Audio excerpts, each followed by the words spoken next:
Hello, Reaper fans. This is Anne, and we are coming at you from Reaper ToolBox Live, which has been taken over by koalas. Yes, I know, it's terrible, isn't it?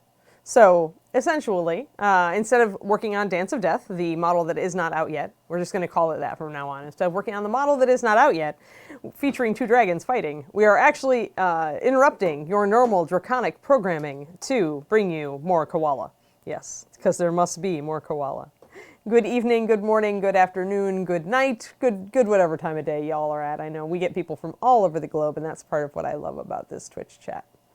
You know what the name of this episode is, too? Is it Koala-ty time with Anne? Yes, it is. All right. See, he was resistant earlier, guys, but we've won. Ooh, Iffy Paints, 6 months anniversary. Oh, and that's the first sub towards today's goal, which is you should have one. Right, okay, I'll grab it. Patreon. That's what it is, my Patreon. You're so clever. I'm stealing that, Iffy. I'm so stealing that. Patreon represent. That's fantastic. I gotta walk that way, so I'm gonna cut to the mini cam. Okay. We're mini camming because Justin had to walk into the way. But that's okay. You can see the top of the little koala head, which is really cute. And, so I can, he walked over so I can do a Vanna White with the giveaway at him. Are you going to cut back so I can do a Vanna White? Yes. Okay, yeah, here we are. So what's our deal today? How many subs do we need? Because we just got one from Iffy. We need 5 per giveaway. 5 per giveaway. Are you ready? To a maximum of 44. Because we only have 8 of those left. We have, guys, here is my Vanna White impersonation. So what we did is we dug up some of these holiday paint sets, and there were very few left. There were 18, and I think Ed gave away 10 last night. We have 8 of these left, 8 holiday paint sets. They are up for free, #free, if we have to start by getting 5 subs. And we already got 1 from Iffy. So if we get 5 subs, we'll give 1 away. If we give 10 subs, we'll give 2, 15, 3. You know the deal. But so if you haven't already bought these, or if you want to get an extra one to give to someone else who has already been salivating all over yours, feel free to #free after we get 4 more subs. Hello, Scott Beal. Woohoo! So yeah, okay. Actually, I should leave this somewhere slightly out of focus, slightly in focus, ideally. But and we'll probably have to. Here, this will work. Yeah, do that because we'll have to probably go over this again here in about 30 minutes. When we get more people in. Everyone filters when people in. are like, "What's the free?" I know you guys come mostly to hang out with me and not just to get the free, but. All right, Tabs Lunch, Corinico, hello, Shiny, yes, not whiny, no, we're not whiny yet, we're a little whiny because the weather here is atrocious today, and I just had to go out in it to run an errand. It is awful. It's like 40 degrees and rainy with wind. It's awful. Not like Texas. Well, thank you, Achilles Blade, you are really cool too. All right, so yeah, we definitely need, before you #free, we need 4 more subs. Oh, wait, there's Kaz. Kaz has resubbed. 9 months. Wow, Kaz, thank you. And to clarify, that does count resubs. Yeah, resubs are absolutely good. So if you did a Twitch Prime sub a while ago, check again and see if you can resub, because that is worth it. We will count that. All right, you're here to see Anne paint. Excellent. Oh, there we go. Buglips is making trouble. So it looks like we're going to be giving out, what, 3 of these suckers now? So far. All right, so now you can #free, everybody. Now it's turned on. So now it's turned on. Okay, now you can #free. We will give out at least 3 of the holiday paint sets to lucky people. It would be highly ironic if Buglips won one. So, all right, so do we want to go? I'm painting koala. It's koala cam today again. And we're doing some yellow because I really like yellow. It's my favorite color, and lots of people think it's very hard to paint. Usually why people say that is the base coat is a challenge sometimes. So yay, lots of #frees. Woohoo! Yes, Buglips is everyone's hero right now. Do I want a line first? I might want a line. So key 1 with yellow is to start with a white base coat, by the way, guys. So if you are doing a zenith highlight, or you are doing a gray primer or a black primer, do undercoat your yellow before you paint over it with white. I really don't find, I mean, you could use zenith with yellow, but the problem is that the black undertone tends to go green. So unless you want that, it can be not as effective. Ah, Bug Lips isn't entering. Ah, yeah, they would certainly freeze. Yes, that's true. That's true. There is the freeze risk. So hopefully that will not be a factor. However, this thing at my elbow is kind of annoying, so I'm gonna. We'll go back to it eventually. All right, I think I'm going to mix up actually just a little bit of color to line because I did not line around the belt earlier, and usually I do like, after I finish an area, I like to line around it, and I didn't do my lining.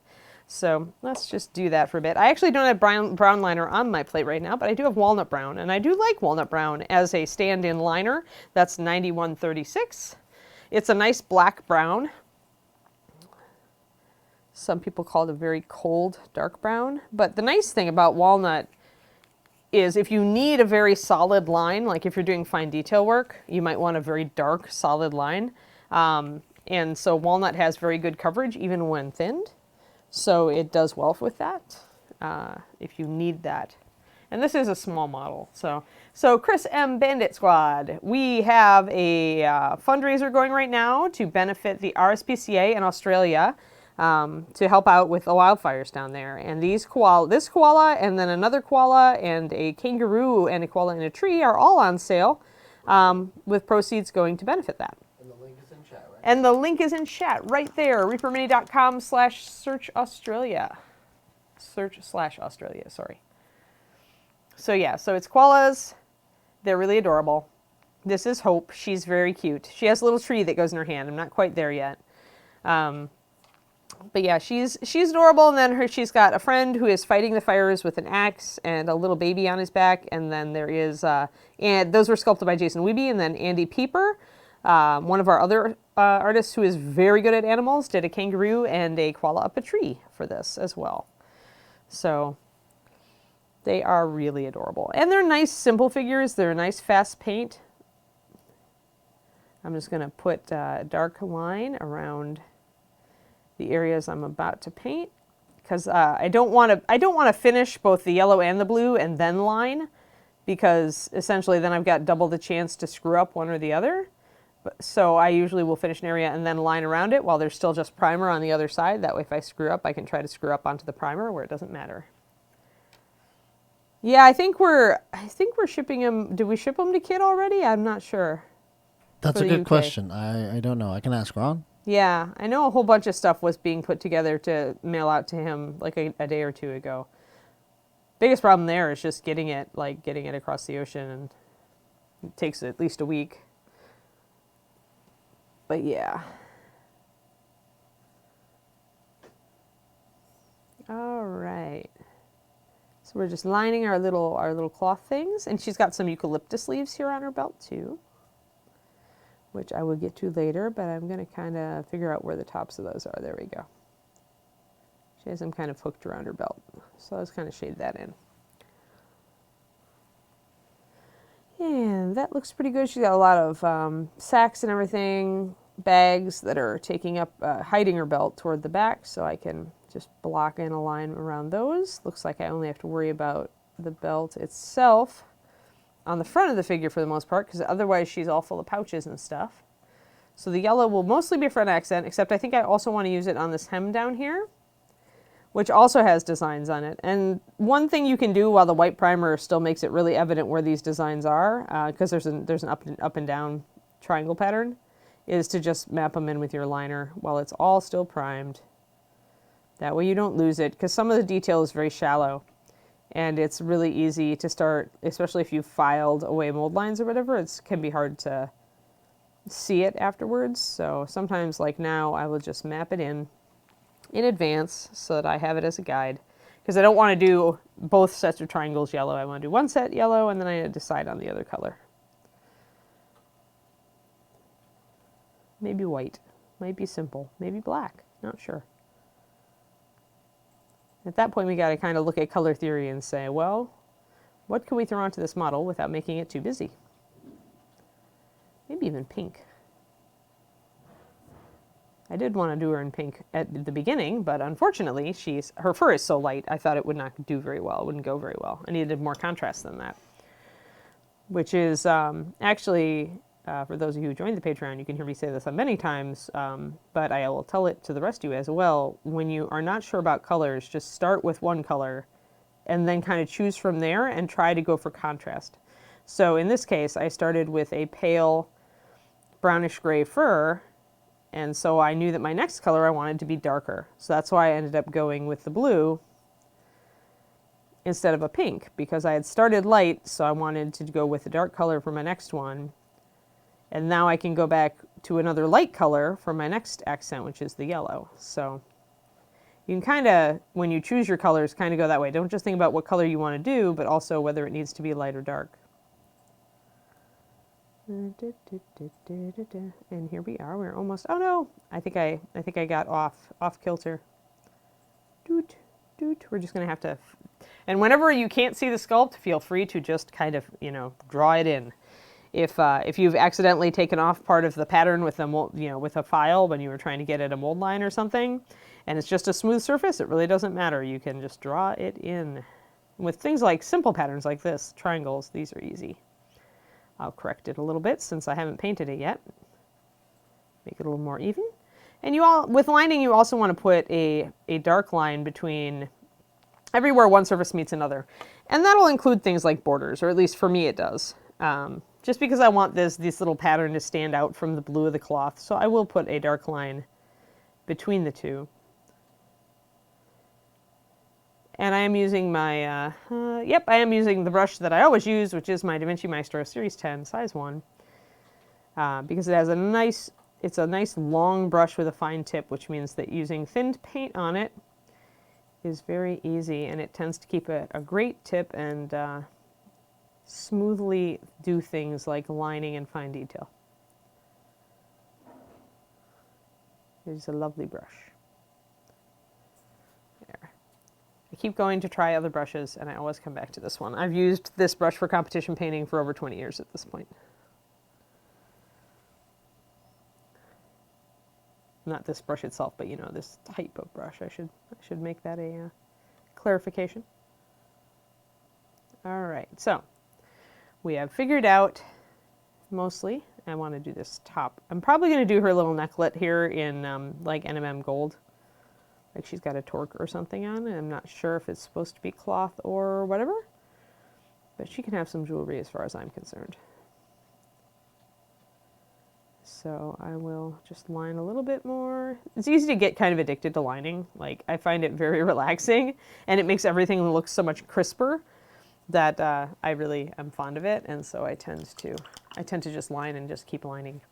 All right.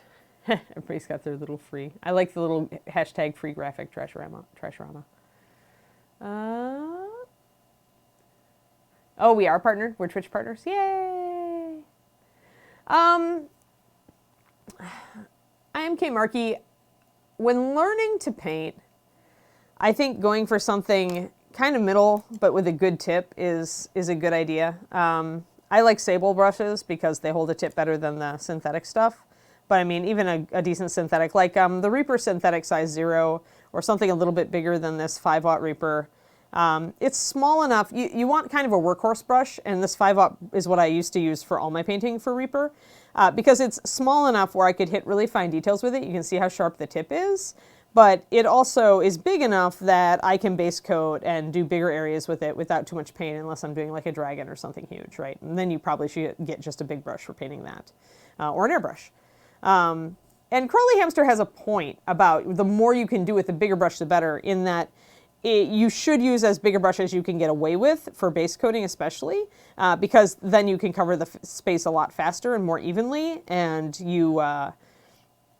so you won't suck up a lot of time with base coating, which is arguably the most boring part of the thing. However, that said, earlier we were talking about this. Once you take good care of your brushes and you've gotten your basics under your belt, investing in a really good sable that is a little bit smaller can help you, help you with some of the frustrating parts of miniature painting, like hitting the really fine details consistently, being able to do little lines or little highlights in the eyes or eyeballs at all for that matter. So I think that it's useful to have both a medium-sized kind of workhorse brush that does a lot, and then have a smaller fine detail brush when you start. So there you are. Oh, I forgot to line the top part of the belt. I have a sad. So I'll use this Reaper one to do it. If I can get it to do a nice point. There we go. Come up from underneath. Kind of hit the bottom. Just to put a little bit of a crisper line in there. If your paint stops coming off of your brush and you're using a smaller brush or a thinner brush, it means you do not have enough water in your paint. Add more water. Or maybe your brush, you could also have your paint be drying out in your brush. Hopefully that's not happening, but if you just loaded your brush and you're having trouble with paint coming off, then add a little water. All right, Koala, you are now ready for your yellow. Okay, guys, so the trick, first trick, oh, limited one, Cat. I rinse very, very, very frequently. That's probably the single thing that makes my brushes last a long time is the fact that I'm a compulsive rinser. Other things that you can do is make sure that if your brush starts to splay, check and see if you've gotten paint in the ferrule down here where the silver part starts. You can usually see here, maybe I have a brush. Yeah, I do have a brush that needs a cleaning. See how this has dark near the roots there. That means that there's paint that's dried in there, and that's why this brush isn't holding its shape as well. So if you use something like Winsor & Newton Brush Cleaner and Restorer, it can get down in that ferrule and take that gunk out of there so that you can essentially reshape your brush. And then after you do that, you usually want to put some conditioner. You can even use hair conditioner because sable hair is natural hair. And just reshape it into a nice point and let it dry overnight. So that helps a lot with kind of helping with brushes. But otherwise, day-to-day use, honestly, I don't wash my brushes with brush soap as much as a lot of other people do. I find it almost unnecessary unless I have a problem like that where I can see paint build up. This Da Vinci Maestro that I've got in my hand, this long one, still holds a great point. I mean, and it's been pretty brutalized over the last 6 months. So, but I rinse a lot. Like I tend to rinse like every time I reload my brush. Sometimes if my paint is absolutely at a perfect consistency, I'll go for longer, but eventually I'll notice if the paint starts to get gummy or feel tacky when I'm putting it down, I'll rinse right away. You never want to let anything dry in your brush. So always rinse more frequently on the side of more frequently rather than less frequently. And Crowley Hamster, yay, 5 months, good job. No problem. Well, thank you, cool old timer. I also am a cool old timer. One of the old ladies of mini painting, as we used to call ourselves. All right, I actually want to mix this up a little bit. I pre-mixed my paint, my yellows, so that I wouldn't have to, have you guys sit around while I did that. So our first tip for painting yellow was to start with a white undercoat, right? Because if you start with a zenith or a black undercoat and anywhere, when yellow goes over black, it tends to look green. And that's just never a happy thing, unless that's what you're going for. If you're looking for a really cold, hi, Cassandra, how's it going? Totally derailed my brain. But yeah, so in general, I always underpaint with white. And then I will start, the second trick to painting yellow is if you start with something with yellow ochre in it. So what I use for a base coat, I used to use mustard yellow, which was an HD color, which is essentially kind of a marriage of these two colors. But now I just mix it myself. So not that one. And where's your lantern yellow? There it is. There we are, much better. Oh, my lantern yellow is kind of brutalized. All right, so mixing these 50-50. So 4 drops of this, 4 drops of this, it gets you that. It gets you essentially mustard yellow from HD. And if you just put Palomino Gold is yellow ochre for the most part. If you just put that down over white, then it actually is very, very yellow over white. And I'll show you guys real quick. The nice thing, the reason we use the yellow ochres for this, by the way, is that they cover really well. Ochres and oxides, these days yellow ochre is pretty much yellow oxide in most, unless they specifically tell you it's the ochre pigment. It's an earth pigment. It has a larger pigment grind, which means it covers better.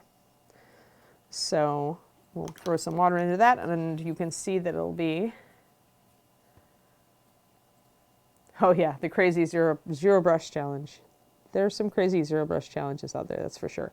So when you add a little water and you put this over yellow, and this is 9074 Palomino Gold, it's quite bright. That's without even adding any other yellow to it. So that's kind of a trick. If the problem that you're having with yellow is that it doesn't cover very well and you're having problems getting a good base coat, Caucasian flesh. You know, I think we're bringing that one back though, non-zero value. I'm pretty sure that's one of the ones that Ed decided to bring back into the Bones line because it was the best-selling HD paint, I think. It was either that or Solid Black, but those were both very good sellers. And so I believe, don't quote me on it, but I think that is one of the colors I saw that's going back into Bones. So you will be able to get more of it, don't fear. Let's see. So yeah, so that gives you, and the nice thing also about the ochre is that it's slightly darker than some of the lighter yellows, like here, let me put it up against Candlelight. So you can see right there that if you're starting with Palomino Gold, you could probably use Candlelight as a highlight for it and it would work great. Now, Rusty Red is not, although Bug Lips, you know what? You could get really close to Rusty Red if you mixed Clear Red with Cinnamon Red, 9404 Bones. Yeah, some of the synthetic watercolor brushes, Lord Zephyrius, are really good. And they're getting better and better. What I found with a lot of like the good companies like Winsor & Newton, and I am definitely a W&N fangirl, is that they're messing around with the hair shape now of synthetic brushes. They're trying to get closer to a natural hair shape. And that has made a lot of difference in how those synthetic brushes handle. It doesn't necessarily like give them better wear, but it definitely impacts how good they are at things like layering and fine detail. So I think that's really interesting, and I keep an eye on that avidly to see how good synthetics get, because it would be awesome if we could get them as good as natural hair. I don't know if it'll happen, but if that meant that things got, you know, cheaper and more accessible to people and we could get a good product without, you know, plucking the tails of sables, even if sables are mean little murderous vicious animals, which they are. Yes, y'all. Yep, that is totally. We just got the skinny on Caucasian flesh. Yes, we did. Nope. Painting Dog, ultramarine blue these days is one of two things. It depends really, like in the Scale 75 artist tube paints, the new artist, the tube paints they put out that they kickstarted, their ultramarine is a synthetic ultramarine. And then if you don't use a synthetic ultramarine, we use a red shade phthalo blue that is then, you know, cut slightly with a purple pigment to add that definite purpley hue. So you get there you get there probably one of those two ways. A lot of blues are made with phthalocyanines now because they're the cheapest blue pigment. All blues are still expensive though, and the phthalo blue is still a bloody expensive pigment. Although no pigment is cheap except for like black. But yeah, so it's interesting. And I did actually buy a few of those Scale 75 tube paints because they do have a couple of pigments that I don't have access to. And I like to mess around with stuff and see, you know, could Reaper get some of this someday, you know, and is it worth it, or is our ultramarine just as good as theirs, you know, that sort of thing. But yeah. It really depends on, too, if a paint company is trying to use, like, industrial pigments to make it blending, to make mixing easier, essentially. Or if it's trying to use artist pigments to try to get closer to the actual artist colors. Those are two different priorities.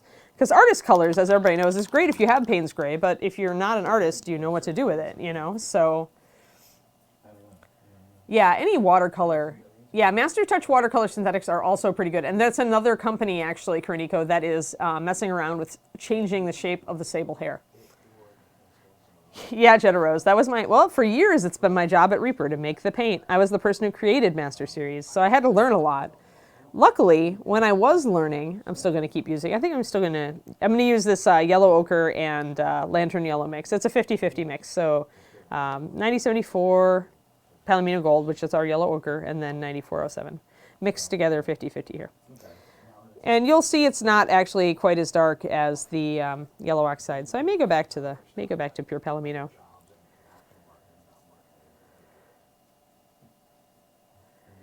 Shotokhami, the inks are typically slightly different animal. And they're not, the one that is in the brown ink is an actual ink. It's not it's a printer's ink. It's not a acrylic ink like the De La Rowney's. So chemically, it is a whole different beast. I like washes a bit better, to be frank, because the problem with printer's inks is that some colors do bleed, so that's why we don't do a lot of inks anymore. The market has kind of moved away from them and toward washes that are more stable. Otherwise, we use very similar bases for them because you want a very clear liquid fluid base for your inks and washes, obviously. But yeah, the other difference is that true inks are usually shiny. In the old days of mini painting, usually what you used inks for was shading metallics. Because that in metallics, you didn't have to worry about the bleed because the metal, it's not going to bleed through metal flake, or mica flake rather. And you also could get a lot of really interesting color effects using a really transparent ink over like a silver metallic. So these days, like I said, I don't think they've got as much, that a traditional ink has as much play. The De La Rowney's are a whole different beast. They're actually, essentially, they're washes, but they're called inks because that's what artist inks are moving toward now. They use actual pigments and not dyes. Traditional inks use dyes, and that's why they bleed. So, but yeah, it's less and less pertinent as more and more companies move to using acrylic inks. Although the terminology is still very confusing. Got a nice solid. What's my favorite paint line? Thunderflux, I'm afraid I have to, of course I have a huge bias here since I got to make my own paint line, one of the only painters on the planet who got to do that. Hey Vigos Peace, it's good to see you. Don't worry about being late. My brain is late. Yeah, no problem, Shotokhami. Another example of traditional inks, by the way, Shotokhami, is if you ever see the Winsor & Newton like little glass bottles for fountain pens and stuff, those are traditional inks, I believe. They're still fully soluble, transparent, and all that stuff. Yeah, Gypsy Jan, I have done that. I have totally done a mix that I loved and then made it into a color for the line later. To go back to favorite paint line, of all the ones I've made, Thunderflux, the Bones line is probably my favorite. I really do, although there are certain integral colors in the core line that I really can't do without, like the Palomino. There are so many good colors that I finally got to make for the Bones line that it is my fave these days. Other than that, I used to use, before I was a Reaper employee, before Master Series was even a gleam in my eye, I used a lot of Vallejo, so I'm very familiar with them. And I do try to keep up with all the new paint lines that come out. So like I've used the new Creature Caster line, I've used Turbo Dork, I've used, I try to always buy a few bottles just to keep up with what the industry is doing and to see what the different paint companies' priorities are. Usually I usually try to buy a metallic and I usually try to buy a couple of reds. I can tell from a company's reds exactly what their goals are. Just because red is one of those colors where you either go for coverage or you go for intensity, and you usually can't get both in one thing. Yeah, Twisted Oma. And I'm talking paint chem, so you came in at the right time.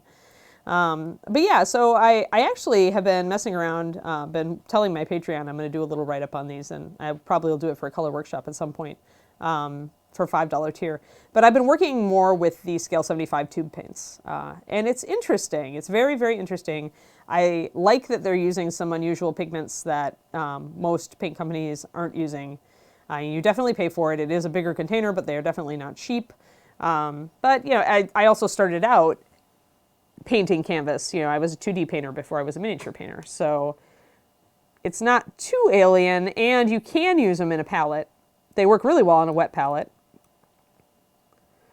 So yeah, as I experiment more with those, I'll see how I feel. It's not ever a direction we would go. Reaper's not interested in making tube paint. I mean, we think we're doing pretty well with the way we've gone so far. But just as a curiosity, I couldn't resist messing around. I will say the finish is nice. The finish is actually just like Master Series. It's that nice level of low matte where it's not a dead matte. Some of their other paint gets very matte. It's not a dead matte, but it is nice and flat, just like MSP. So I do appreciate that about them. Yeah, Shotakami, we are giving away 8 holiday paint sets. Like, we found the last 8 holiday paint sets. And we found the last 18, actually, but Ed already gave 10 away last night. So we are giving away holiday paint sets. We have 8 of them, and I think we've got enough subs to get 3 out there, right, Justin? Or do we get more? Currently we are at, unless it has changed, let me check here real quick. We're at 3, but I think we're a couple of subs away from a 4th one. Yeah, so for every 5 subs, we're giving away 1 set, essentially. So if you haven't checked your Twitch Prime in a while and you originally subbed to us, you might want to check it again and resub, because the Twitch Prime you have to manually resub, but it counts as a sub. We count it as a sub when you resub to us with Prime. Oh, yeah, absolutely. But yes, we are 3 subs away from a 4th paint set. Yes, there we go. I'm just pretty much going to map in this yellow all at once.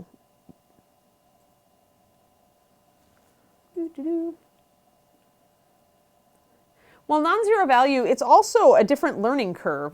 Somebody actually remarked, I think it may have been Coos, remarked on this the other day, even on the stream, where they had started with, somebody had started where I had been using Vallejo. I think it was definitely on my Patreon. Somebody had been using Vallejo, and they, I, helped them a little bit, and they're like, I really appreciate Master Series now because I don't have to thin it as much to get it to do what I want it to do, and that's exactly why we went with a more fluid base. So when you use another paint line, keep in mind there's going to be a bit of a learning curve on paint consistency there.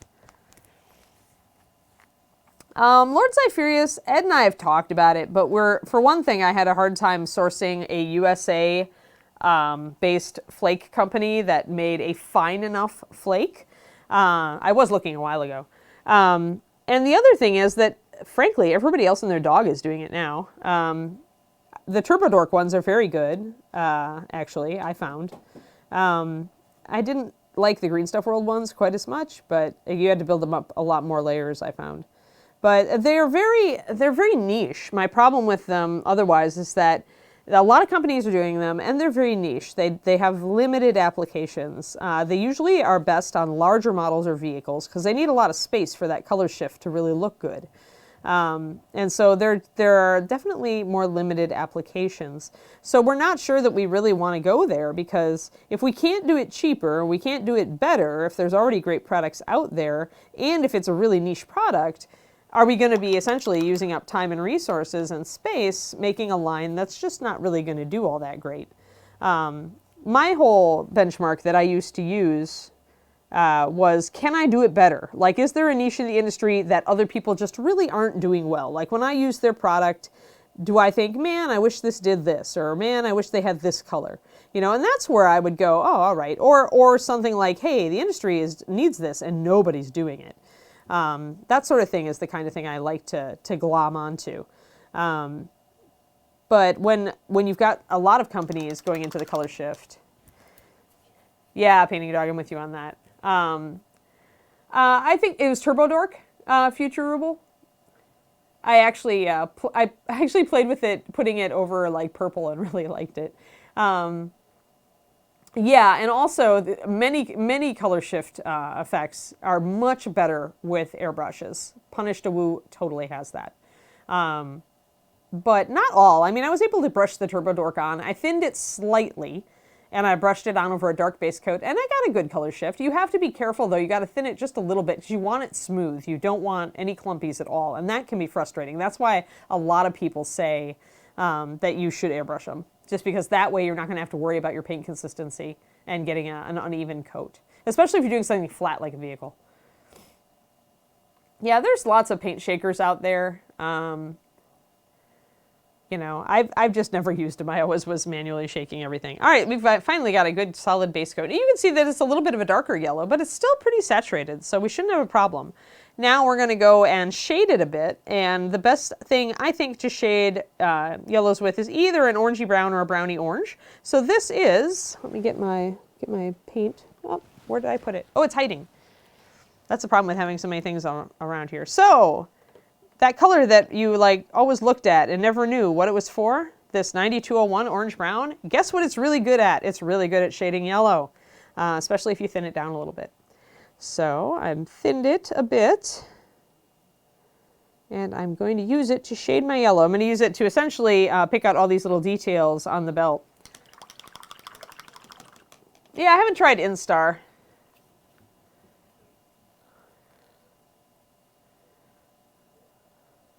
Yeah, Scale 75 and Vallejo, if I use their colors these days, I actually get some Reaper paint shakers beads and put them in there. Yes, our paints definitely also last longer because it depends on the base also. The problem with Vallejo is that it's a heavy, it seems like a very heavy vinyl base still. And vinyl is a very heavy resin, or it's not real vinyl, but it's synthetic vinyl. It's essentially the same thing chemically. And what happens with a really heavy, large flake, and one, it gives the paint a better coverage, but the downside is that it settles faster. So that's why your Vallejo paint, if you don't use them for a few years and they just sit in a box and you go to them and they've got that plug in the bottom, especially the oranges and yellows used to be pretty notorious for that. I don't know if they still are. But so that's essentially what that is it's a different kind of paint base. It's a different kind of resin. Which is what fixes the pigment, by the way, and keeps it from just rubbing off, is the resin. And you're dealing with that heavier one, and it just tends to settle out faster, and if you don't shake it in time, it turns into a plug.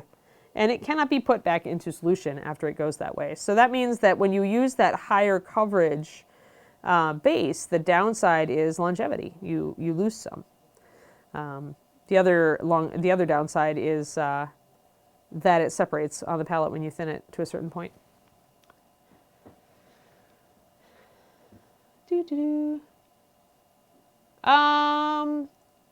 Yeah, not a lot of Hellborn. I don't know if it's because our Hellborn just don't sell that great, Harbinger, or if we just haven't gotten to it. Ask Ron. Ask on the Reaper Live show. I think that should be tomorrow night. I think that's still Ron and Ed. I know they're having Dave and John do one of the shows now. But if you can get the show with Ron, Ron is our art director. And you can ask him if Reaper is planning to do more Tiefling or Hellborn models. Just say, you know, I noticed there weren't many. Why aren't there many? And see if he'll answer that. Or just ask if he's planning to do a few more. It usually any decision is powered by sales, but, you know, sometimes we just are so busy that we just haven't thought about it in a while. So Ron is the man to ask about subject matter for miniatures. And I'm just going to put some orange shadows. Now, when you do your shadows, you don't want them to go very far. Like, obviously, I'm leaving most of the surface still yellow, and that's key, because you don't want your yellow to go orange. So I pretty much just shaded those little creases in the belt and in the fabric hanging down, and then I put a little bit of shadow into the yellow belt, like right around the knot and toward the back under her arm. Yeah, our paint lasts a long time. I still have original bottles from the first ever batch downstairs, and they're still usable. All right, so when you're going up, you could pretty much use any yellow to highlight your Palomino Gold. You could go up to pure Lantern Yellow or a mix of Lantern and Candlelight, which is what that is, or up to pure Candlelight or even Clear Yellow to highlight this, and it would all work just fine. Oh, sorry to hear that, Tayo Cat. I went through a divorce a couple years ago, so I totally get you. All the feels. It can be rough. Don't worry. You get through it, and then you find somebody awesome.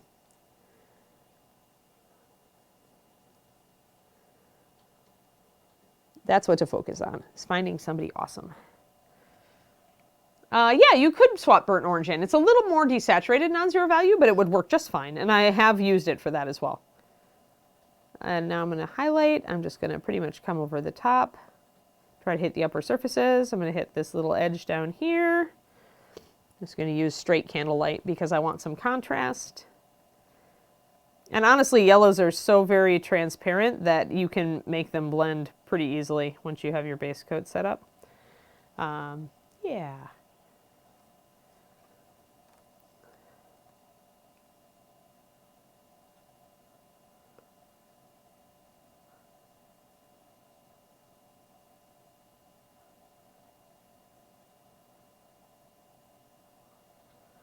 There we are. So we're getting a little bit. I may have to add a little white to this to make it really pop out. Although you can see a little bit that it's come up. You can see my highlights on the end of the tassel there. I do need a highlight up here as well because it's kind of sticking out up there. And I'll probably do a 50-50 mix of candlelight and white to bring it up even more. But the key here is surface control. Is the color you want it to look is what most of the surface needs to be. So if I want to get rid of all this, most of the yellow ochre and have it look like this bright yellow, then most of the surface needs to become that bright yellow. So I need to lose some of this base coat of ochre that I did in favor of a brighter yellow. And then everything starts looking lighter. So you can kind of see. And then I'm going to just touch little touches of highlight back here on the belt. Want my brush to be a nice small point so I can get a nice little dot, little line in there. Just enough to kind of accent the belt and bring out that color. Keep in mind that when it goes under her arm, it's going to hit a shadow, so you don't need to highlight back there. Oh yeah, Moobot just threw up my Patreon. I love Moobot doing that. Yeah, I do a Patreon. A lot of you are already my members, and I love you. Thank you so much for helping me out. I can't believe we're almost to our $1,000 goal, and then I get to do awesome things like Patreon merch. I'm so looking forward to that. I have wanted to be in on that program since they announced it, but you can't do it unless your Patreon is $1,000. So I am so excited that we're so close. Because then I can have Patreon send out stickers and anniversary reminders and things like that. So cool.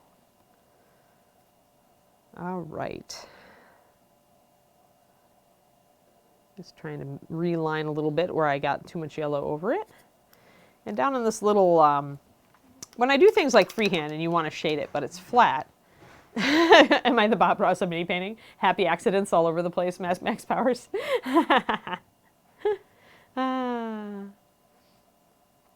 Dr. Bob, primers have chemicals in them that make them cling better to the surface. To be specific, metal primers have a chemical that micro-etches the surface of the metal that it goes over. It makes tiny little microscopic little claw marks, really. And then the primer promptly sinks its claws into the marks it made, and that's why primers stick better than paint does.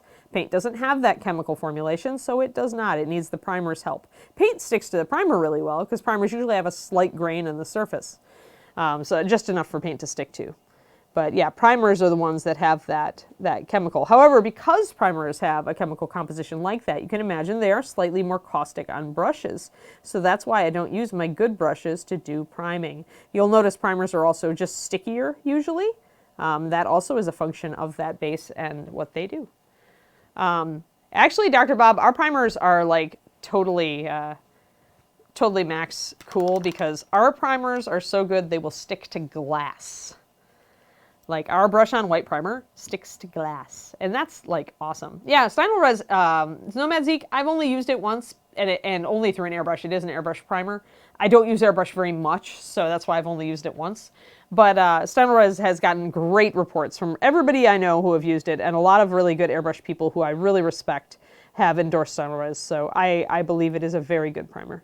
If you are an airbrusher and you like to airbrush prime your minis, Stynylrez is the go-to. I cannot even think of another airbrush primer brand that I would recommend over the top of it based on everybody who I've talked to. I do not airbrush myself yet, but I have lots of friends who do, so.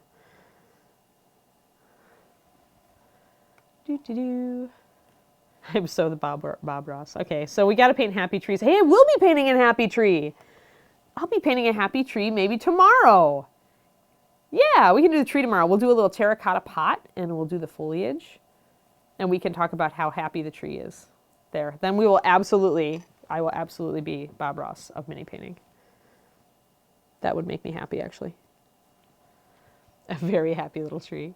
Yeah, Reaper Airbrush is exciting and I cannot wait to see it. If it looks too shiny, it will tempt me to purchase it. So, There are two ways you can do this, depending on what you want to do if you are trying to highlight a flat surface. One, you can do just kind of a gradient, like say, okay, the darker part of each of these little teeth is going to be dark, and I'm going to just shade, highlight down toward the bottom, like the hem is kind of flaring out, or maybe that's just how the color varies. The other way to do it is, say these little diamonds are embroidered, then maybe you want to highlight the top part of each one to suggest that it's sticking out a little bit, puffing, like this is stitching, right? And either one is perfectly fine. Just be consistent on how you do it. So highlighting freehand, you just kind of have to exercise a little creative license on that. But yeah, I guess I'm kind of Bob Rossish because I do want to make it easy for everybody. Like this is chill, and it's not hard, and it's enjoyable, and everybody should paint minis. Totally. Scientologist, yes, Reaper is currently in discussions with Badger Airbrush to do an actual Reaper branded airbrush. Dr. Bob, please no. Please no. I draw the line at wearing afro wigs. Justin will just have to Photoshop it. Now that somebody is going to Photoshop that awful, terrible image. Oh my God. I got you, man. You got it? Don't worry. I'm going to have an overlay for it tomorrow. Because, Justin always prioritizes the most important projects. Yeah, non-zero value. It's kind of with me. With me, it's always like I've gotten so good with a brush over the years and so comfortable with a brush over the years that for me, it's almost easier to do almost any airbrush technique with a brush. And afro emote. So like glazing, we had a class with Sergio, and he came in to do a class for us last year, and he uses an airbrush to blend layers with glazing. So he glazes with an airbrush, and it's really awesome and fascinating, and I can see how it works, and it's super fast, and maybe you do have to kind of watch your precision with it, but I look at it and I'm like, all right, so I have to get it out, set it up, I'd have to clean it afterwards, when actually, if I just make the glaze on my palette, I could do it in like 2 minutes. I don't make sound effects. Actually, in real life, Lord Zyphrius, I actually do make tons of sound effects all the time. When I moved away from Wisconsin, my gamer friends reported that the thing they most missed was all my sound effects. So apparently I've become a little less sound effecty over the years, although my dog still gets many sound effects made at her, because I think animals just make you do silly voices more often. They just have it in there. There's some DNA thing or pheromone thing where you look at an animal and you make a weird noise. Especially Kiri, because she's so cute. And I'm just going to do little highlights, lots of little highlights. I may actually decide to take the other side of this border. Oh, maybe I'll do a pink. I want to go with, I might go with black because I want it to be high contrast. Or maybe a dark brown. I don't know, I'm going to have to think about that. I'm going to have to think about what the other side of this diamond border is going to be. Because white is going to be too close. Yeah, there's much pews. Yes, you're true. Brother Dave emote. Yes, all sorts of ridiculous noises in animals. That's true, it's not just dogs with the noise-making pheromones, cats also. Especially baby animals. Baby animals make everybody's voice go up 2 octaves. Speaking of which, I get to go play with puppies next month because in my other job, not a job, I am involved in my Shiloh Shepherd Breed Club, and one of the things I do is puppy evaluations.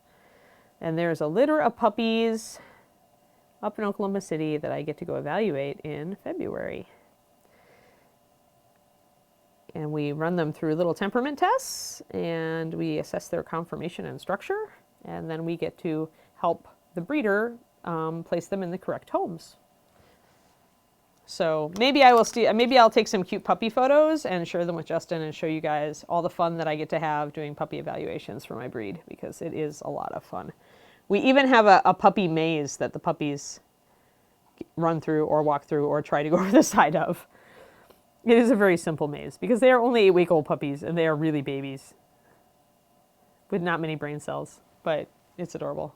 Oh, do you painting dog? That's awesome. Yeah, Border Collies and Shilohs actually mentally have a lot. There we go. We need a puppy and a Bob Ross afro. We need Kiri. Kiri in an afro. Kiri could rock the afro. I know she could. Or boop the snoot evaluation test. I think that's almost every time you walk up to a puppy.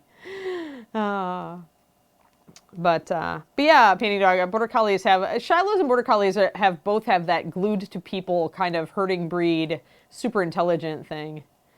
The border collie IQ test. It is. Yeah. Well, yeah. Kiri's only 75 pounds, but my other Shiloh, Leo, was over 100. And most of our Shilohs are like 120, the males, around that, 110, 120.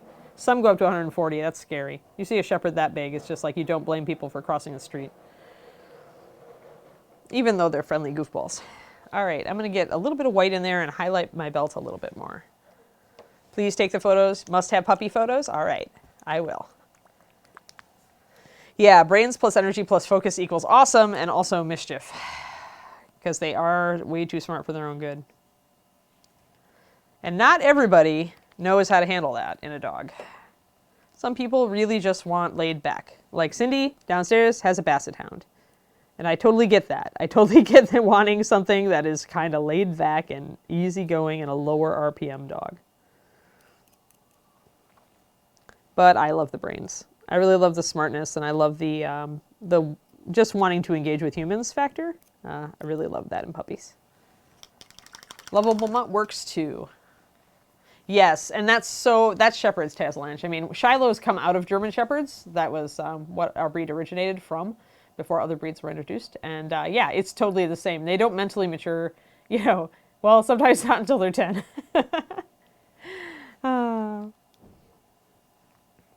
And now we're adding in other breeds too because we're doing a diversity project. So we are currently trying to diversify our gene pool because we are not an AKC breed, so we can do that. So we're doing test breedings, and then if puppies are good, then they can continue on, and we breed them back to Shilohs and get breed type back, and we get, hopefully, a much healthier breed. That is our goal. We just introduced a Samoyed, and then we actually had a Dutch Poodle mixture that was an outcross for a different breed that we introduced first. So it's interesting. Stuff that AKC breeds would never do, and the AKC is just really against, but... painting dog, other than the Samoyed that we just approved, and I think that breeding just happened or is about to happen, and that's over in the Netherlands. The Netherlands kind of has they've got a much more enlightened, they're really up on veterinary science and canine genetics over there, and they understand that outcrossing in other breeds can be a really good thing. So they did the poodle, it was a poodle Wetterhound mix from a outcross program that the Wetterhound themselves did for the first one we did, and then was a Samoyed for the second. And then over here, we actually have a giant Malamute, and Malamute was originally introduced to create Shilohs, so we're excited about that. And then we're looking at a Belgian Tervuren as well. One of the lower key Belgian Tervurens that we could find. My Shiloh is a smoothie. Ah, yeah, then you know Tayocat. Yeah, you guys do dog breeding right over there, Tayocat. You guys, you have to, in order to be a dog breeder in the Netherlands, you have to actually get a degree in it. Like, you have to go to school and finish a degree certification in essentially in kenneling to be a licensed breeder in the Netherlands of dogs, which I think is awesome. Yeah, AKC really does need more biologists painting dog, and it's the culture, right? It's just the new breeders get raised in a certain culture, and that's what they're taught is true, and it's hard to battle against that because everybody loves their dogs, and so there's a lot of emotions. Yeah, the turf that we are looking at is essentially we only work with breeders who have been in their breeds about 30 years, and so essentially they can give us all of the genetic disease info and all of the info on the lines behind the dog. And this is a very big turf. It's 27 inches at the shoulder, and our breed males are supposed to be 28, so we're trying to not go too far down in size. But yeah, don't get me started either, painting dog. Yes, dog peoples. Well, now I know why you're painting dog, so that's awesome. If I ever need a recommendation for a border collie, I'll ask you. Because I am attracted to that breed. Right now I can still have Shilohs, but there will come a day when I cannot have as big of a dog.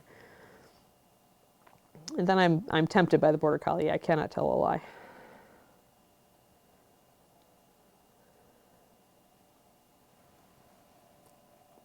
Actually, know a breeder up in Canada who has both. Although her last border is getting a bit old now, but I think he's 14. But yeah, great dogs. as long as you're prepared for them. Don't get one lightly and expect it to just entertain itself, or it will, and you'll regret it. Yeah, oh, that's fantastic. Closing the laptop when you're watching Twitch. Yeah, dogs, man, dogs are smarter than people give them credit for, just in general. All right, well, we got our yellows pretty good here. I'm going to do this up in gold, and I'll probably use some yellows to highlight the gold, so it'll be... one other color theory thing is it's nice to have a given color more than once or twice on a model, so like 3 times is good. That's what old school canvas painters used to say, is use an uneven number of times.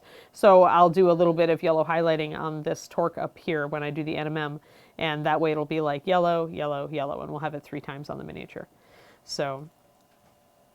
yeah, there is Trashorama. I mean, as much as you can give a dog an IQ test, right? So it's like you can judge things like, because it's really hard, because it's not like some breeds are plenty smart, but they may not be herding breeds, so they may not engage with people as much. But if you judge them by how much of a vocabulary they can learn and all that sort of thing, Border Collies currently have the record.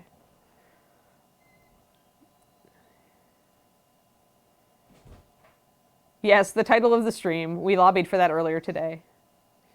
English Mastiff and German Shepherd. Yeah. Yeah, GSD crosses can be really nice, and that's actually a pretty good mix. Did you know, Tazlanch, that genetically German Shepherds are closer to Mastiff and guarding breeds than they are to herding breeds? I think that was a study out of, I want to say it was either North Carolina State University or Cornell.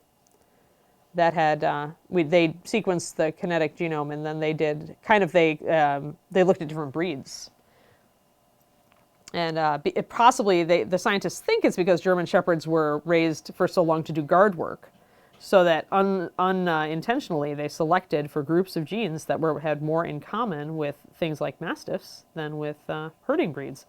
In fact, the German Shepherd is genetically closer to a Labrador Retriever than it is to a Collie. I find this stuff fascinating. Canine genetics is my hobby. My other hobby. My other hobby. Just putting this final little highlight of pure white mixed with 9408 Candlelight Yellow to kind of bring my yellows up a bit.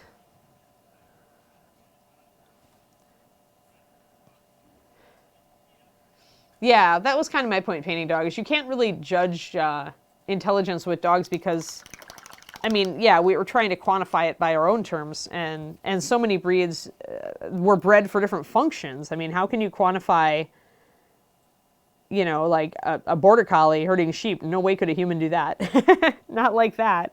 You know, it gets all mixed up, because it's like, well, you've got, just because you have instinctual behavior doesn't mean that it's not intelligence interpreting it. You know, that kind of thing. It's a fascinating discussion. And I mean, I always tell, it's funny because my boyfriend David did not grow up with dogs because his mom was allergic. And I told him, I'm like, you got to think of it like an alien intelligence. A dog has a different language. They interpret different actions, you know, differently than humans do because they're not primates. You know, they're different actions that dogs do that you find like weird, they find totally natural. It's like having a little alien intelligence in your home. So learning to speak a bit of dog is always very useful if you're going to own a dog.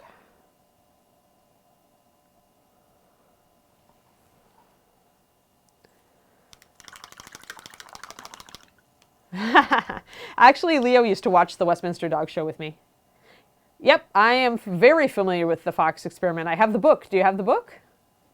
They wrote, the current director wrote a book about how it all started and evolved and what happened to it all. How to Tame a Fox and breed a dog, I think. I'm not sure what the title is. I think it's How to Tame a Fox, though. It's the name of the book. Yeah, cats also have their own distinct, you know, they're also little alien beings in a totally different way than dogs. So I think they think we're awesome, Pendrink, because we have the infinite food. Like, we just have to open the refrigerator.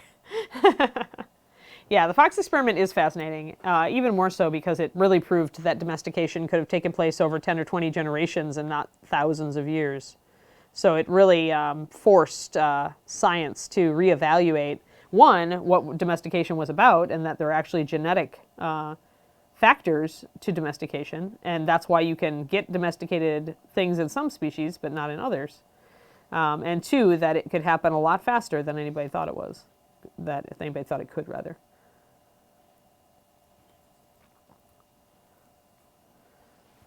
But yeah, it's if you go and read about it, as far as domestication being genetic, one example is the zebra. People have been trying to domesticate zebras for ages, because they're like horses, right? Zebras do not have the domestication gene. As far as anyone has been able to ever tell, no one has ever managed in over 100 years to domesticate a zebra, even though they have striven to do so. So the zebra is a species that simply does not have the genetics to be domesticated. But foxes, weirdly, do. What I find interesting is that foxes are, a separate genus. They're vulpines. They're not canines. But a lot of the same behaviors that dogs have came out in the foxes that were domesticated, which is really interesting.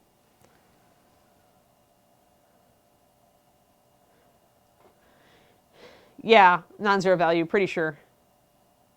If you guys have read Jared Diamond's Guns, Germs, and Steel, I think he also talks about the impact that having domestic animals had on some tribes and areas' technology levels, how fast they could grow, and thus, and comparatively speaking, compared it to other tribes that they later invaded or overwhelmed that did not have the same advantages. Ah, painting dog. You and I are on the same darn... We probably have the same favorite books. Yeah, and Tipping Point also has a great... his other book is also a great read. But it will scare the heck out of you because you cannot read... Oh, Justin is saying that I'm babbling too much, guys. No, I'm asking you. I'm feeling okay. Okay. Yeah. Just checking on you. We're talking about stuff. Just making sure. Justin is checking on my state of mind and my energy level. I have to check on Anne. Yes, he has to check on Anne and not let me go like 3 hours on stream. We care Although about I'm our pretty show much people. done with my yellow right now. What Tipping Point scares you about is you can't read that thing without thinking about the environment and then going, oh my God, because we're heading for a tipping point with the environment and we don't know where it is. And that just scares the bejeebus out of me. Yes, cats domesticated humans to be their staff. Absolutely. Oh, I am so into animals. I am very, very animal friendly Anne. I love them. I've loved them since I was a little kid. So I've read a lot about them over the years. Let's see, I'm just going to fix that little line that I messed up. Yeah, maybe I'll go with a green and yellow border because we'll have the yellow here and we'll have the green on the tree also. And that'll give us a pretty homogenized color scheme. We'll have a yellow, green, blue thing going on here. And then I can kind of judge, maybe the brown will be kind of the accent color there. Animal nerdery get together. Yeah, at least one of my other patrons is also a huge into dogs as well. At least two of you actually. There's like even more. Like I know I've got a Samoyed person who shows her dog, and she's on the Twitch cheer. And then there was one person who I met at ReaperCon who also was just huge into dogs and trains and stuff. But yeah, so oh, geese. Oh, yes, geese hate humans. I do not like geese. When I was a child, attack geese went after me, and this family did not need a watchdog. They had attack geese, and nobody went into their yard. That might be you, Anne, or might be you, Penny Dog. Might be you. Yeah, you are. That's right. Sorry, I'm like, addled. How do I feel about Rottweilers? Actually, Scott Beal, I did a puppy evaluation on a litter of Rottweilers for a breeder in Oklahoma City area because she was curious about what we did with Shiloh's and she wondered if we would put her pups through our testing. And it was really interesting because, of course, Rotties, you want a different temperament than you do with Shiloh's. So I think that a well-bred Rottweiler is a great dog. I think that you get into trouble when you've got a temperament issue. If you've got a dog that's reactive or a dog that's shy or kind of creepy, when you've got a puppy that's not very well balanced or it hasn't been, that you can really get into trouble there. Yeah. But Rottweilers, the lady who bred these Rottweilers in OKC, like, these puppies were solid. They were really good. Yes, and people who don't know how to raise them. I mean, it's a big dog. You've got a responsibility there because it is large. It can hurt people. Yeah, I mean, those of us who handle big dogs, who own big dogs, we all know, like, we get irritated sometimes at little dog owners who don't train their dogs very well because they can get away with their dog, like, jumping up on somebody or rushing up to somebody and yapping in their face. We cannot get away with that. If we did that, people would be calling the cops. But yeah, Rotties can be really good dogs. My respect goes out to breeders who breed for a solid temperament on those dogs because it's solid temperament on large breeds. It's just so important. All right. And good socialization for sure. I think we're good on yellow. What time is it? How much have I babbled? Oh, yeah. Yeah, 4:05. Any questions? Like, did I cover yellow well enough for you guys? Oh, yeah. No geese. Don't forget, get your last hashtag freeze in. Yes. If Anne is going to wrap up her yellow here. Yeah, I think my yellow is pretty much set. And then I think for tomorrow, we'll do the tree because we want happy trees. And maybe we'll do the leather, the bags. And also, if you are going to sub through Twitch Prime or any of that stuff, now's the time. We have three subs left. Yeah. Before we hit our if we get fifth, 3 more subs, then we can do a 4th holiday paint set. Correct. So what's the other bit? So we've got eucalyptus leaves here hanging from Hope's belt. And then we've got several bags and pouches and a big knapsack. Because she's supposed to be the herbalist healer, so.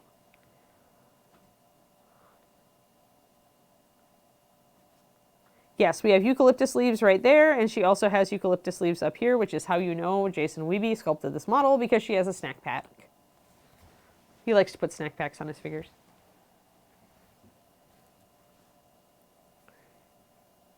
Oh, there we go. Jacob's got it. Thank you, Jacob. Oh, perfect. Thank you for getting us yet another. Now we're giving away 4 holiday paint sets thanks to Jacob. Say thanks, Jacob. And thank you, Neural27, for subbing. Yes, indeedy. Thank you, Neural27. On a 3-month streak. Yay. Well, fantastic. Everybody get your hashtag free and then.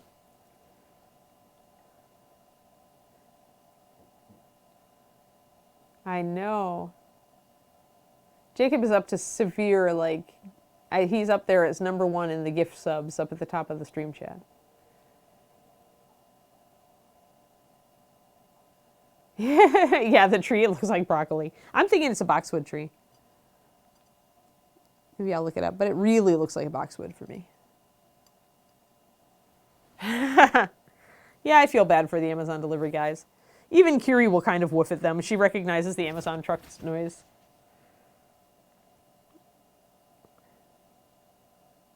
Oh, the tree goes here. Hold on, let me find where it, there it is. So she carries her little tree, because that's why she has a shovel, because she's going to plant it. So there you go. So we will do the tree tomorrow, and we'll do the eucalyptus leaves, and maybe we'll do the green border on the dress, and yeah, whatever else we can get to. The free is the few remaining holiday paint sets of RLB Gem, but you better get in like super fast, like right now, because Justin's about to pull them.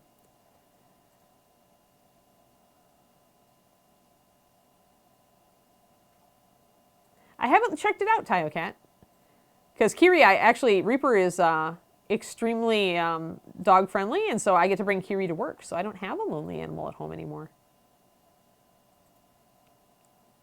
Although I have been known to leave Overwatch League running for her when I go for my walk on Sunday. Yes, Tiny Tree. You have a problem, Silverthorn. What is your problem? Let me guess, you are out of town and will not be able to rescue it from the porch if you win. And it is like 20 degrees or 11 degrees or whatever Celsius degrees is bad.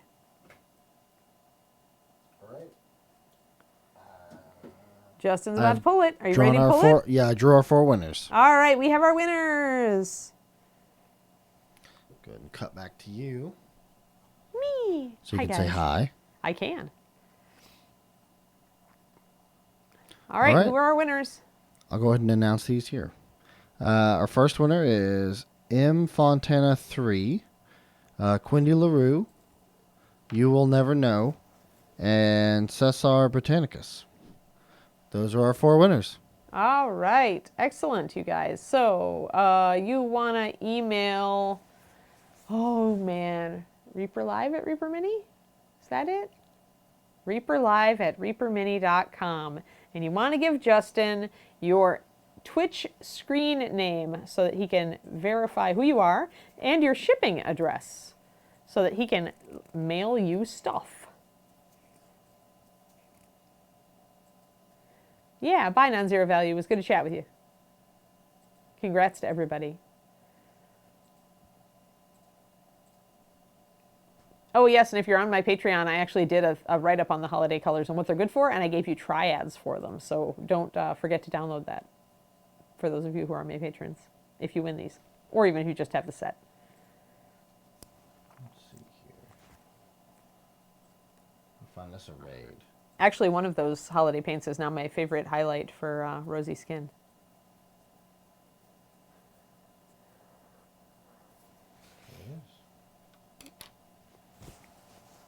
All right. All right, Do we have you a got raid? for us? Yes. Who are we rating today? Giggling Geekette. Oh, Giggling Geekette. Good. Excellent. Thanks, Frobly Gem. I am very happy with how the koala is turning out, actually. All right, on that note. Peppermint white, guys. Use Bright Skin Shadow as your shadow. Use Rosy Skin 9068, and then highlight it by adding in peppermint white. It is a wonderful skin tone, especially for women. And also, Silverthorn, I got your DM. I will talk to you after the stream is over here. So thank you guys very much for coming out, and we hope to see you tomorrow morning at 11 a.m. Central Time. Yes, bright and shiny. And then I'm out of here for the weekend. Yes. Going to Yosemite. Oh, you have fun. Yes. You have fun. Yes, hoping that it'll be nice and like kind of sunny out there so that we can do some snowshoeing and see very beautiful winter terrain. Oh, well. That's my goal. I'm going to stay at home for the first time in a long time. You do that. Yeah, you've been traveling a lot lately. I have. I'm okay with just staying home. Yeah. So, all right, Alrighties. guys.